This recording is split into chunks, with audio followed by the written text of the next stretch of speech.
नमस्ते दोस्तों, वेलकम है आपका करियर कैनवस पर, जहां मिलती है आपको इंटरेस्टिंग और यूजफुल इंफॉर्मेशन सिंपल और शॉर्ट स्टाइल में। अगर आप नए हो तो सब्सक्राइब करना ना भूलना और बेल आइकॉन जरूर दबाओ ताकि कोई भी अमेजिंग अपडेट मिस ना हो जाए। तो आइए स्टार्ट करते हैं।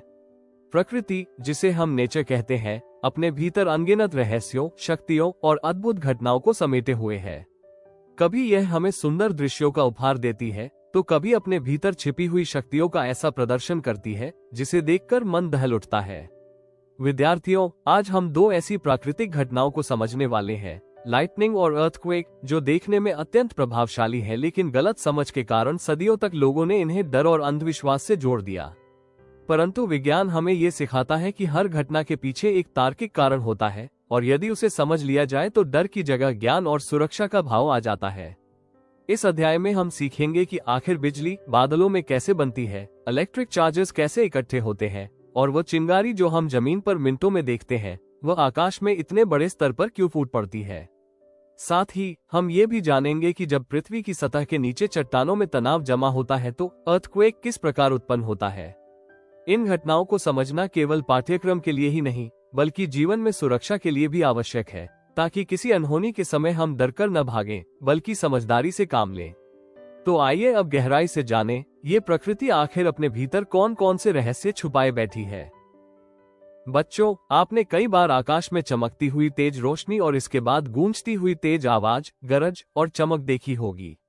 यही लाइटनिंग है। लाइटनिंग कोई जादू या रहस्यमयी घटना नहीं बल्कि एक विशाल इलेक्ट्रिक स्पार्क है जो बादलों के बीच या बादलों और पृथ्वी के बीच घटित होती है। छोटी छोटी चिंगारियां आप रोजमर्रा की जिंदगी में भी देखते हैं, जैसे ढीले प्लग को निकालते समय या वुलन कपड़े उतारते समय, जब फ्रिक्शन के कारण बॉडी पर चार्जेस जमा हो जाते हैं।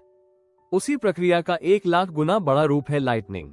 प्राचीन लोग मानते थे कि बिजली किसी देवी देवता का क्रोध है, लेकिन विज्ञान बताता है कि जब बादल आपस में तेजी से टकराते हैं, रगड़ खाते हैं और हवा में तेज घूमते हैं तो उनके भीतर बहुत अधिक स्टैटिक इलेक्ट्रिक चार्ज जमा हो जाता है। बादलों के ऊपरी हिस्से में पॉजिटिव चार्जेस और निचले हिस्से में नेगेटिव चार्जेस एकत्र होने लगते हैं। जब यह अंतर बहुत अधिक बढ़ जाता है तो प्रकृति इसे संतुलित करने के लिए एक तेज चिंगारी उत्पन्न करती है। इसे ही लाइटनिंग कहते हैं। ये चिंगारी लाखों वोल्ट की होती है और इसका तापमान सूरज की सतह से भी कई गुना अधिक होता है। लाइटनिंग हमेशा सबसे छोटे रास्ते से जमीन तक पहुंचना चाहती है, इसीलिए यह ऊंची इमारतों, पेड़ों या टावरों पर गिरती है। इसी कारण लाइटनिंग कंडक्टर ऊंची इमारतों पर लगाया जाता है ताकि यह खतरनाक धारा सुरक्षित रूप से पृथ्वी में चले जाए। महत्वपूर्ण बात यह है कि लाइटनिंग से डरने की आवश्यकता नहीं बल्कि इससे बचने के नियमों को समझने की जरूरत है, जैसे तूफान के दौरान खुले मैदान में न खड़े होना, धातु की वस्तुएं न पकड़ना, पेड़ों के नीचे न खड़े रहना और सुरक्षित जगह में रहना। जब हम विज्ञान समझ लेते हैं तो प्रकृति की यह शक्तिशाली घटना भी हमें केवल चमत्कारी लगती है, डरावनी नहीं। अब हम उस मूल वैज्ञानिक कारण को समझते हैं जिससे लाइटनिंग बनती है। उसे कहते हैं चार्जिंग बाय रबिंग या फ्रिक्शनल चार्जिंग। विद्यार्थी साथियों, जब दो वस्तुएं आपस में रगड़ खाती हैं तो एक वस्तु इलेक्ट्रॉन्स खो देती है और दूसरी इलेक्ट्रॉन्स प्राप्त कर लेती है। जिसके पास इलेक्ट्रॉन्स अधिक हो जाते हैं वो नेगेटिव चार्ज वाली बन जाती है और जिसके पास इलेक्ट्रॉन्स कम हो जाते हैं वो पॉजिटिव चार्ज वाली।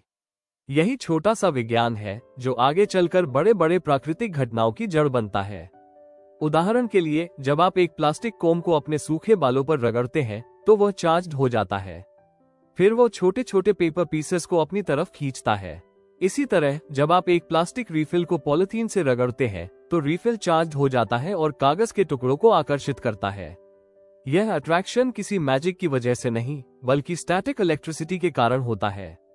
यहाँ स्टैटिक का अर्थ है स्थिर, यानी यह चार्जेस एक जगह इकट्ठे रहते हैं, बहते नहीं, इसलिए इन्हें स्टैटिक चार्जेस कहा जाता है।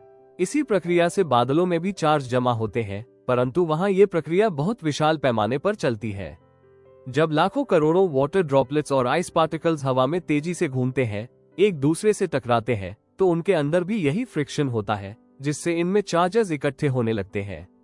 यह वही प्रक्रिया है जिसे हम छोटे स्तर पर कोम और पेपर में देखते हैं। अंतर सिर्फ इतना है कि बादलों में ये प्रक्रिया करोड़ों गुना अधिक तीव्रता से होती है। विद्यार्थियों को ये समझना जरूरी है कि चार्जिंग बाय रबिंग कोई अलग या जटिल विज्ञान नहीं बल्कि नेचर में हर जगह मौजूद एक सामान्य घटना है। इसी से लाइटनिंग जैसी विशाल घटना जन्म लेती है, जो ये साबित करता है कि वैज्ञानिक सिद्धांत चाहे कितने भी छोटे क्यों न हो, उनका प्रभाव दुनिया पर बहुत बड़ा हो सकता है। विद्यार्थियों, अब हम उस अवधारणा को समझते हैं जो बिजली, चिंगारी, अट्रैक्शन और रिपल्शन जैसे हर फिनोमेनन की जड़ में मौजूद है। उसे कहते हैं टाइप्स ऑफ चार्जेस, यानी विद्युत आवेशों के प्रकार। आप सभी ने बलून्स, प्लास्टिक रिफिल्स, कोम, पॉलिथीन और वुलन कपड़ों के साथ छोटे छोटे प्रयोग किए होंगे। इन प्रयोगों के पीछे एक बहुत महत्वपूर्ण सिद्धांत छुपा हुआ है जिसे विज्ञान ने हमें समझाया है। जब भी दो वस्तुओं को रगड़ा जाता है तो उनमें चार्जेस जमा हो जाते हैं और उनके व्यवहार में स्पष्ट परिवर्तन आता है। ये परिवर्तन हमें ये सोचने पर मजबूर करता है कि आखिर ये चार्जेस करते क्या है। विज्ञान बताता है कि चार्जेस दो प्रकार के होते हैं, पॉजिटिव चार्ज और नेगेटिव चार्ज। ये नाम वैज्ञानिकों ने कई प्रयोगों के बाद दिए। उन्होंने पाया कि जब एक ग्लास रॉड को सिल्क के कपड़े से रगड़ा जाता है तो ग्लास रॉड पर जो चार्ज आता है उसे उन्होंने पॉजिटिव चार्ज नाम दिया, और जब प्लास्टिक रॉड को पॉलिथीन से रगड़ा गया तो जो चार्ज उस पर जमा हुआ उसे नेगेटिव चार्ज कहा गया। ये नाम केवल समझने की सुविधा के लिए दिया गया है। इसमें पॉजिटिव का अर्थ अच्छा और नेगेटिव का अर्थ बुरा बिल्कुल नहीं है। ये सिर्फ दो अलग अलग श्रेणियां हैं। अब सबसे महत्वपूर्ण सिद्धांत आता है, चार्जेस एक दूसरे पर कैसे प्रतिक्रिया करते हैं। विज्ञान ने स्पष्ट रूप से दिखाया कि like charges repel each other, यानी समान प्रकार के आवेश एक दूसरे को दूर धकेलते हैं। यदि दो ऑब्जेक्ट्स दोनों पॉजिटिव हो या दोनों नेगेटिव हो तो वे कभी पास नहीं रह सकते। उनके बीच एक प्राकृतिक बल उत्पन्न होता है जो उन्हें दूर कर देता है। यही कारण है कि इलेक्ट्रोस्कोप में फॉइल्स अलग हो जाते हैं। इसके विपरीत unlike charges attract each other, यानी विपरीत प्रकार के चार्जेस एक दूसरे को खींचते हैं। यदि एक ऑब्जेक्ट पर पॉजिटिव चार्ज है और दूसरे पर नेगेटिव चार्ज, तो वे दोनों एक दूसरे के पास आना चाहते हैं। यह अट्रैक्शन हवा में भी, पानी में भी और कंडक्टर्स में भी मौजूद रहता है। ये सिद्धांत इतना मौलिक है कि प्रकृति की हर विद्युत घटना, स्टैटिक इलेक्ट्रिसिटी से लेकर लाइटनिंग तक, इसी के आधार पर काम करती है। बादलों के अंदर पॉजिटिव और नेगेटिव चार्ज की सेपरेशन हो, या दो बलून्स का एक दूसरे को हटाना, या कोम द्वारा पेपर पीसेस का खींचना, हर जगह यही दो नियम लागू होते हैं।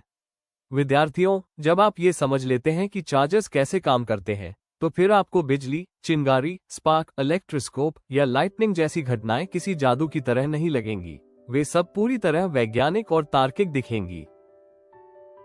अब हम एक ऐसे उपकरण के बारे में सीखते हैं जो हमारे आसपास मौजूद चार्ज को पहचान सकता है। इसका नाम है इलेक्ट्रोस्कोप। यह उपकरण आकार में छोटा, दिखने में साधारण, लेकिन विज्ञान की दृष्टि से अत्यंत महत्वपूर्ण है। इसका उपयोग ये जानने के लिए किया जाता है कि कोई ऑब्जेक्ट चार्ज्ड है या नहीं, और यदि है तो उसमें चार्ज किस प्रकार का है। ये हमें ट्रांसफर ऑफ चार्ज का वास्तविक दृश्य दिखाता है। इलेक्ट्रोस्कोप आमतौर पर एक कांच की बोतल के अंदर बनाया जाता है ताकि हवा, नमी या हवा की गति का प्रभाव अंदर मौजूद फॉयल स्ट्रिप्स पर न पड़े। इसके ऊपर एक धातु का रॉड लगा होता है जिसका सिरा ऊपर से एक मेटालिक नॉब या प्लेट से जुड़ा होता है। यही रॉड अंदर जाकर दो बहुत हल्की एल्यूमिनियम फॉयल स्ट्रिप्स से जुड़ती है। ये फॉइल्स इतनी पतली होती हैं कि हल्की सी रिपल्शन से भी तुरंत अलग हो जाती हैं। अब मान लीजिए आपके पास एक चार्ज्ड ऑब्जेक्ट है, जैसे कोम, जिसे आपने बालों पर रगड़ा है। जैसे ही आप इस चार्ज्ड कोम को इलेक्ट्रोस्कोप के मेटालिक नॉब के पास लाते हैं, कुछ ही क्षण में रॉड के माध्यम से चार्ज एल्यूमिनियम फॉइल्स तक पहुंचता है। ये प्रक्रिया ट्रांसफर ऑफ चार्ज कहलाती है। यदि ऑब्जेक्ट पर नेगेटिव चार्ज है तो रॉड और फॉइल्स पर भी नेगेटिव चार्ज पहुंच जाता है। जब फॉइल की दोनों स्ट्रिप्स पर समान चार्ज आ चुका है, वे एक दूसरे को रिपेल करती हैं और फैल जाती हैं। यही मूवमेंट हमें बताता है कि ऑब्जेक्ट चार्ज्ड है। यदि हम इस नॉब को हाथ से छू लें तो ऑब्जेक्ट में मौजूद चार्ज पृथ्वी में चला जाता है। इसे कहते हैं अर्थिंग। हमारी बॉडी पृथ्वी से जुड़ी होती है, इसलिए वो चार्ज को जमीन में सुरक्षित रूप से ट्रांसफर कर देती है। ये प्रकृति का तरीका है चार्ज को न्यूट्रल बनाने का। इलेक्ट्रोस्कोप हमें ये भी दिखाता है कि चार्ज इंसानों की तरह अकेले नहीं रह सकता। वो हमेशा समान चार्ज को दूर धकेलना और विपरीत चार्ज को खींचना चाहता है। ये छोटा सा उपकरण हमें बड़े बड़े प्राकृतिक फिनोमिना को समझने की क्षमता देता है। लाइटनिंग भी इसी ट्रांसफर ऑफ चार्ज का विशाल रूप है। अब हम प्रकृति की सबसे रोमांचक कहानी की ओर बढ़ते हैं, लाइटनिंग की कहानी। विद्यार्थियों, जब आकाश में काले बादल इकट्ठे होते हैं, हवा तेज चलने लगती है, तापमान बदलता है और वातावरण में नमी बढ़ जाती है, तब प्रकृति के अंदर एक अद्भुत नाटक शुरू हो जाता है। बादलों के भीतर लाखों करोड़ों वाटर ड्रॉपलेट्स और आइस पार्टिकल्स हवा की तेज धाराओं में ऊपर नीचे फेंके जाते हैं। ये तेज गति से एक दूसरे से टकराते हैं, रगड़ खाते हैं और फ्रिक्शन पैदा करते हैं। ये फ्रिक्शन ही चार्जेस को अलग अलग कर देता है। कुछ पार्टिकल्स इलेक्ट्रॉन्स खो देते हैं और कुछ इलेक्ट्रॉन्स प्राप्त कर लेते हैं। इसी प्रक्रिया से बादलों के अंदर एक विशाल सेपरेशन शुरू होती है। बादलों के ऊपरी हिस्से में पॉजिटिव चार्जेस जमा होने लगते हैं और निचले हिस्से में नेगेटिव चार्जेस।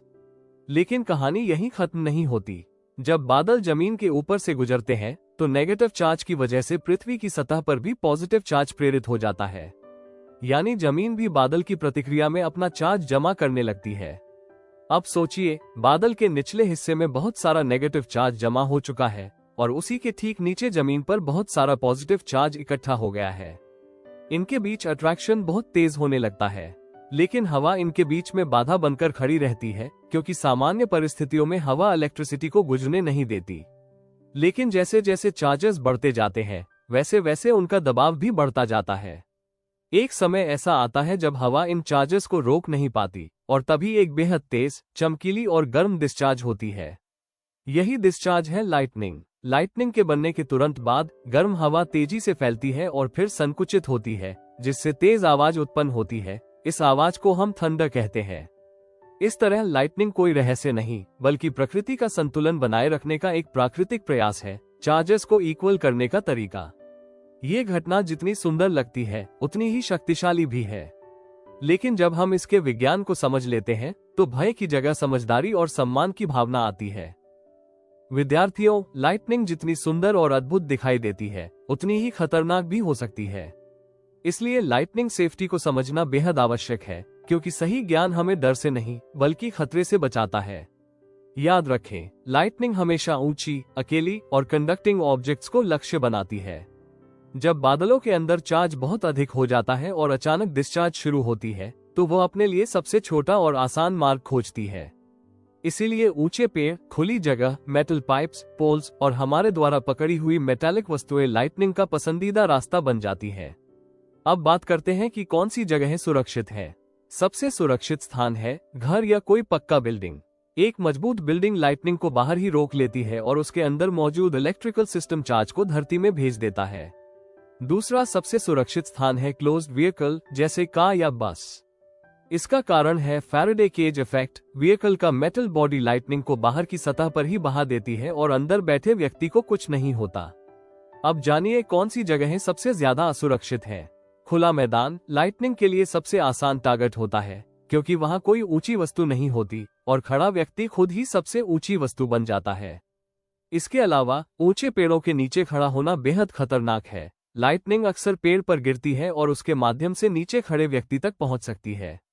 अम्ब्रेला पकड़ना भी खतरनाक है, क्योंकि उसमें धातु होती है और यह आपको ऊंचा बनाता है।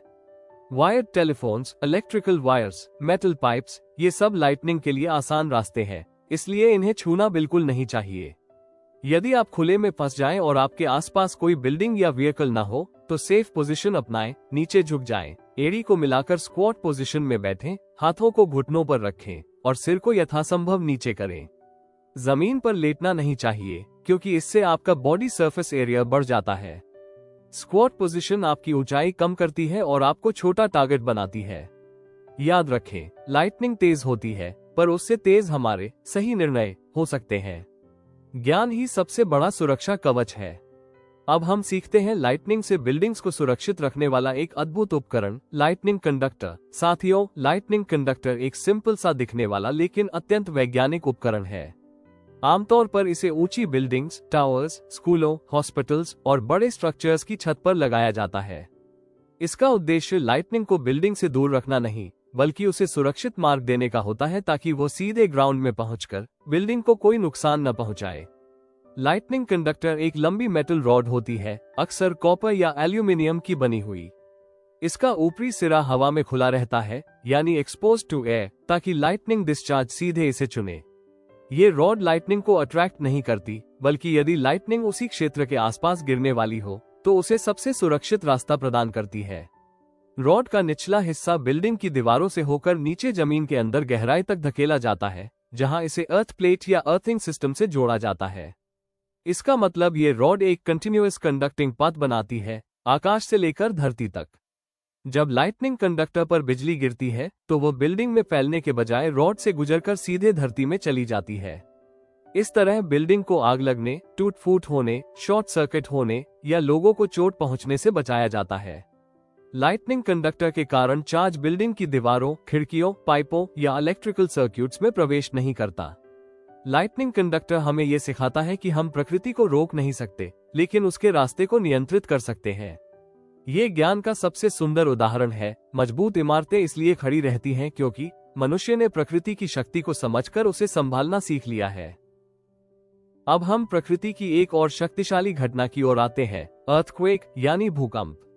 विद्यार्थियों, भूकंप पृथ्वी की सतह का अचानक हिलना डुलना है और यह धरती की सबसे अनिश्चित और विनाशकारी घटनाओं में से एक है। पृथ्वी के अंदर कई बड़ी बड़ी चट्टानें और विशाल प्लेट्स मौजूद हैं, जिन्हें टेक्टोनिक प्लेट्स कहा जाता है। ये प्लेट्स लगातार बहुत धीमी गति से हिलती रहती हैं। कभी कभी ये प्लेट्स एक दूसरे से टकरा जाती हैं, अटक जाती हैं या एक दूसरे पर दबाव डालती रहती हैं। सालों साल ये दबाव बढ़ता जाता है। जब ये दबाव इतना अधिक बढ़ जाता है कि चट्टानें इसे सह नहीं पाती, तो वे अचानक टूट जाती हैं और स्टोर्ड एनर्जी एकदम से बाहर निकल जाती है। यही एनर्जी पृथ्वी की सतह तक पहुंचकर उसे हिला देती है। इसे ही अर्थक्वेक कहा जाता है। अर्थक्वेक आने पर बिल्डिंग्स झूलने लगती हैं, सड़कें फट सकती हैं, पुल टूट सकते हैं, पानी की पाइपलाइंस बर्स्ट हो सकती हैं, बिजली की लाइंस गिर सकती हैं और बड़े बड़े लैंडस्लाइड्स हो सकते हैं। समुद्र में जब यह ऊर्जा पहुंचती है तो बड़े बड़े वेव्स बनती हैं, जिन्हें सुनामी कहा जाता है। सबसे गंभीर बात यह है कि अर्थक्वेक को प्रिडिक्ट नहीं किया जा सकता। विज्ञान ने बहुत प्रगति कर ली है, लेकिन यह अभी भी निश्चित रूप से नहीं बता सकता कि अर्थक्वेक कब, कहां और कितना बड़ा आएगा। इस अनिश्चितता के कारण अर्थक्वेक को सबसे खतरनाक नेचुरल डिजास्टर माना जाता है। भूकंप हमें एक महत्वपूर्ण सीख देता है कि पृथ्वी जीवित है, वह लगातार गतिशील है। ये घटना हमें याद दिलाती है कि हम प्रकृति पर पूरी तरह नियंत्रण नहीं कर सकते, लेकिन हम सुरक्षा उपाय सीखकर नुकसान को कम जरूर कर सकते हैं। विद्यार्थियों, अर्थक्वेक यानी भूकंप एक ऐसी प्राकृतिक घटना है जो हर बार हमें ये याद दिलाती है कि पृथ्वी एक जीवित, गतिशील ग्रह है। बाहर से शांत दिखाई देने वाली यह धरती अंदर से लगातार हलचल में रहती है। पृथ्वी की बाहरी परत, जिसे क्रस्ट कहा जाता है, एक ठोस टुकड़ा नहीं है। ये कई बड़ी बड़ी चट्टानी चादरों में बंटी हुई है, जिन्हें टेक्टोनिक प्लेट्स कहते हैं। ये प्लेट्स समुद्रों के नीचे, महाद्वीपों के नीचे और विशाल क्षेत्रों तक फैली हुई है। ये प्लेट्स हमेशा बहुत धीमी गति से हिलती रहती है, कभी कुछ सेंटीमीटर, कभी कुछ मिलीमीटर प्रति वर्ष। परंतु ये धीमी गति भी प्रकृति के संतुलन पर बहुत बड़ा प्रभाव डालती है। कभी कभी ये प्लेट्स एक दूसरे से टकरा जाती हैं, इसे प्लेट कलिजन कहते हैं। जब दो प्लेट्स टकराती हैं, तो बहुत अधिक दबाव बनता है और ये दबाव वर्षों तक जमा होता रहता है। अचानक जब ये दबाव चट्टानों की सहनशक्ति से अधिक हो जाता है तो वे टूट जाती हैं और स्टोर्ड एनर्जी झटके के रूप में बाहर निकलती है। इसे ही अर्थक्वेक कहते हैं। कुछ जगह प्लेट्स एक दूसरे के पास से स्लाइड करती हुई गुजरती है। ये फिसलन स्मूथ नहीं होती। फ्रिक्शन के कारण प्लेट्स अटक जाती है और जब वे अचानक छूटती हैं तो जमीन हिलना शुरू हो जाती है। एक प्रक्रिया और होती है, सबडक्शन, जब एक भारी प्लेट दूसरी प्लेट के नीचे सरक जाती है। ये प्रक्रिया अत्यधिक दबाव पैदा करती है और इससे शक्तिशाली अर्थक्वेक्स उत्पन्न होते हैं। जहां जहां प्लेट्स मिलती या टकराती हैं, उन क्षेत्रों को फॉल्ट जोन्स या साइस्मिक जोन्स कहा जाता है। भारत में कई ऐसे क्षेत्र हैं जहां अर्थक्वेक का खतरा बहुत अधिक है। इनमें शामिल हैं कश्मीर, जहां टेक्टोनिक एक्टिविटी सबसे अधिक है, पश्चिमी और मध्य हिमालय, जो अभी भी उठ रहे और बन रहे हैं, उत्तरी पूर्वी भारत, जहां कई एक्टिव फॉल्ट्स मौजूद हैं, रन ऑफ कच्छ, जो इतिहास में कई बार बड़े अर्थक्वेक्स झेल चुका है, इंडो गंगेटिक मैदान, जहां प्लेट्स के नीचे से सरकने की मूवमेंट होती रहती है, और दक्षिण भारत के कुछ हिस्से जहां डीप क्रस्टल डिस्टर्बेंसेस पाए जाते हैं। अर्थक्वेक्स इसलिए नहीं डराते कि वे आते हैं, वे इसलिए डराते हैं क्योंकि वे बिना चेतावनी के आते हैं। लेकिन जब हम इनके कारणों को समझ लेते हैं तो भय की जगह सम्मान और वैज्ञानिक दृष्टि विकसित होती है। अब हम सीखते हैं अर्थक्वेक को मापने वाली अद्भुत वैज्ञानिक पद्धति, रिक्टर स्केल। साथियों, जब अर्थक्वेक आता है तो वह कितनी ऊर्जा छोड़ता है, कितना शक्तिशाली है और उसका प्रभाव कितना बड़ा होने वाला है, ये जानने के लिए वैज्ञानिक एक विशेष पैमाना इस्तेमाल करते हैं जिसे रिक्टर स्केल कहा जाता है। ये स्केल अर्थक्वेक की मैग्नीट्यूड यानी रिलीज्ड एनर्जी को मापता है। इस स्केल पर अंक 1 से 10 के बीच होते हैं, लेकिन इसका पैटर्न सिंपल नहीं बल्कि लॉगरिदमिक होता है। इसका मतलब है कि मैग्नीट्यूड 6 वाला अर्थक्वेक मैग्नीट्यूड 5 से 10 गुना अधिक शक्तिशाली होता है। यदि अर्थक्वेक की मैग्नीट्यूड 7 या उससे ऊपर हो तो वह बहुत बड़े पैमाने पर विनाश ला सकता है। भारत में आए भुज 2001 और कश्मीर 2005 अर्थक्वेक्स इसी श्रेणी के थे, जिनकी मैग्नीट्यूड 7.5 से अधिक थी और उन्होंने बड़े स्तर पर तबाही फैलाई। अब आते हैं उस उपकरण पर जो अर्थक्वेक की वेव्स को रिकॉर्ड करता है। इसे साइस्मोग्राफ कहा जाता है। साइस्मोग्राफ हमें ये बताता है कि अर्थक्वेक की वेव्स कितनी दूर तक गई, कितनी तेज थी और कितनी देर तक चली। यह उपकरण जमीन से जुड़ा होता है और इसके अंदर एक भारी पेंडुलम जैसा भाग लटकाया जाता है। ये पेंडुलम हिलता नहीं, बल्कि जब जमीन हिलती है तो पेंडुलम स्थिर रहता है और उसके आसपास का उपकरण हिलता है। यही वाइब्रेशन एक अटैच्ड पेन के माध्यम से एक घूमते हुए ड्रम पर वेव पैटर्न्स के रूप में खींच दी जाती है। इन पैटर्न्स को साइस्मोग्राम्स कहा जाता है। साइस्मोग्राफ की मदद से वैज्ञानिक अर्थक्वेक के एपिसेंटर, फोकस, स्ट्रेंथ और वेव स्पीड जैसी कई महत्वपूर्ण जानकारियां प्राप्त करते हैं। इस प्रकार रिक्टर स्केल और साइस्मोग्राफ मिलकर हमें अर्थक्वेक के स्वरूप, तीव्रता और प्रभावों के बारे में गहरी वैज्ञानिक समझ प्रदान करते हैं। विद्यार्थियों, अर्थक्वेक को रोका नहीं जा सकता, पर इसके प्रभावों को कम जरूर किया जा सकता है। अर्थक्वेक सेफ्टी का सबसे बड़ा आधार है सही भवन निर्माण, जागरूकता और शांत रहकर सही कदम उठाना। सबसे पहले बात करते हैं बिल्डिंग सेफ्टी की। अर्थक्वेक प्रोन क्षेत्रों में बिल्डिंग्स को लाइटवेट मटेरियल से बनाना चाहिए ताकि गिरने पर भारी नुकसान न हो। छतें हल्की हों और घरों में कबर्ड्स, शोकेस, शेल्व्स जैसी चीजों को दीवार से मजबूती से फिक्स किया जाए ताकि झटकों में वे गिर न जाएं। घरों में फायर सेफ्टी इक्विपमेंट मौजूद और फंक्शनल होना चाहिए, क्योंकि अर्थक्वेक के दौरान आग लगने की घटनाएं बहुत सामान्य है। आधुनिक इंजीनियरिंग में अर्थक्वेक रेजिस्टेंट डिजाइन्स का उपयोग किया जाता है, जो बिल्डिंग्स को अधिक लचीला बनाते हैं ताकि झटकों का प्रभाव कम हो। अब जानें अर्थक्वेक के दौरान हमें क्या करना चाहिए। यदि आप घर के अंदर हैं, तो किसी मजबूत टेबल के नीचे शरण लें ताकि गिरने वाली वस्तुओं से बच सकें। खिड़कियों, कांच, ऊंची अलमीरा और भारी वस्तुओं से दूर रहें। यदि अर्थक्वेक आते समय आप बिस्तर पर हैं, तो उठने की कोशिश न करें, बस अपना सिर पिलो से ढक लें। ये सुरक्षित है। यदि आप बाहर हैं, तो buildings, poles, trees, buses, electric wires से दूर किसी खुली जगह में चले जाएं। ये सब गिर सकते हैं या टूटकर खतरा पैदा कर सकते हैं। यदि आप कार में हैं, तो कार को किसी ओपन एरिया में रोकें और अंदर ही रहें। कार का ढांचा आपको गिरने वाली वस्तुओं से बचाता है। अर्थक्वेक सेफ्टी का मूल मंत्र है, घबराओ मत, सुरक्षित स्थान चुनो और झटके रुकने तक वहीं रहो। सही ज्ञान कई जिंदगियां बचा सकता है। प्रिय विद्यार्थियों, लाइटनिंग और अर्थक्वेक्स जैसी प्राकृतिक घटनाएं पहली नजर में डरावनी लग सकती हैं। आकाश की चमकती बिजली और धरती का अचानक हिल उठना मन में भय पैदा करते हैं। लेकिन जब हम इनके साइंटिफिक कारणों को समझ लेते हैं, तो डर की जगह ज्ञान और घबराहट की जगह तैयारी आ जाती है। लाइटनिंग का कारण इलेक्ट्रिक चार्जेस है और अर्थक्वेक्स का कारण पृथ्वी की प्लेट्स की मूवमेंट। इन्हें रोका नहीं जा सकता, लेकिन इनके प्रभावों को समझकर हम अपने जीवन और समाज को सुरक्षित बना सकते हैं। Lightning safety, building safety, earthquake resistant structures और जागरूकता, ये सब हमें प्रकृति के सामने मजबूत बनाते हैं। साइंस हमें ये सिखाता है कि अंधविश्वास नहीं, ज्ञान हमारा सबसे बड़ा हथियार है। जब हम प्रकृति को समझते हैं, तो हम उससे डरते नहीं, हम उसका सम्मान करते हैं और सुरक्षित रहते हैं। Thank you. अगर वीडियो पसंद आया हो तो एक लाइक जरूर कर देना और कमेंट में बताओ आपका क्या थॉट है। चैनल को सब्सक्राइब करो और शेयर करो अपने दोस्तों के साथ। नॉलेज बढ़ाओ फन के साथ।